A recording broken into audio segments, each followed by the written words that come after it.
দোস্তরা, আমার বাগানে তোমাদের স্বাগতম। এখানে মিন্ট হয়েছে। মিন্টের জ্বালায় আমরা অস্থির। মিন্টকে এটা পুরা ছেয়ে গেছিল, বাট এখন ওইগুলি সব কিছু কেটে টেটে শুধুমাত্র এইটুকু জায়গাতে রাখছি। আগে পুরাটা জায়গা ভরে গেছিল। আর এটা হচ্ছে আমার ছোট্ট মরিচ গাছ। ওই যে একটা ছোট্ট মরিচ, আরে ফুল ফেলা দিলাম নাকি? এই যে একটা ছোট্ট মরিচ হয়েছে, আর ওদিকে কিছু মরিচ আছে। এই যে একটা, আর ওই যে একটা। আর এটা হচ্ছে বেগুন গাছ। তোরা বেগুন যদি না চিনে থাকিস, এটা বেগুন গাছের পাতা। আর ওই যে একটা বেগুন, ওই যে ওখানে বেগুন হচ্ছে একটা বেগুন, এটা হলো লম্বা। আর এটা আরেকটা বেগুন গাছ। এটা হচ্ছে হলো এই যে বেগুনটা, এটা হলো কি বলে আর কি, একটু ছোটোখাটো মোটা বেগুন।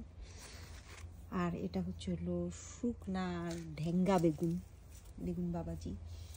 এটা হচ্ছে হলো আমার টমেটো গাছ। দেখ, এখানে টমেটো হয়েছে, কিন্তু টমেটো পাকে না। কতদিন হয়ে গেছে বসে আছি, টমেটো পাকছে না।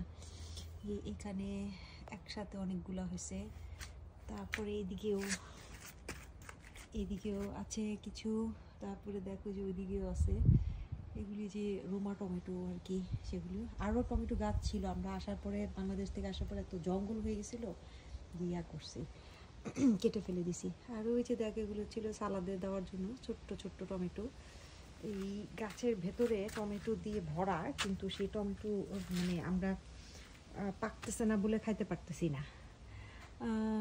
দেখাবো কিভাবে জানি না, ওদিকে চাইতেও ভয় লাগে। ইঁদুর টিঁদুর আসতে পারে মাঝে মাঝে।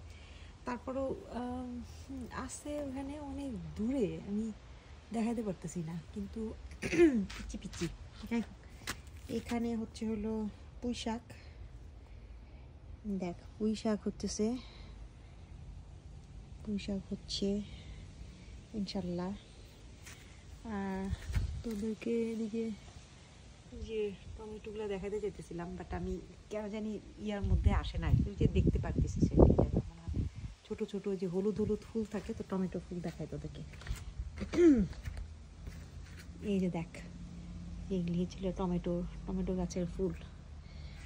আর এই তো, আর এই যে এখানে একটা লাল শাক, বিশাল বড় লাল শাক ছিল আর কি। সেটাকে কাটা হয়েছে, লাল শাক ডাটা শাক ইয়া হয়ে গেছিলো। এখন ওইটা একটা দুইটা ইয়া ছিল, সেখান থেকে আবার এই যে এই গাছগুলি হচ্ছে আর কি, লাল শাকের গাছগুলা।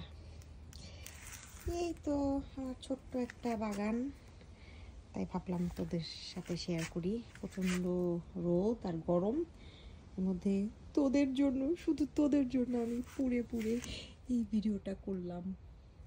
আচ্ছা ঠিক আছে, যাই আজকে তোদেরকে মরিচের আর টমেটো আর কি জানি বলে বেগুনিও এবং পুঁই শাকীয় শুভেচ্ছা থাকলো। আল্লাহ হাফেজ।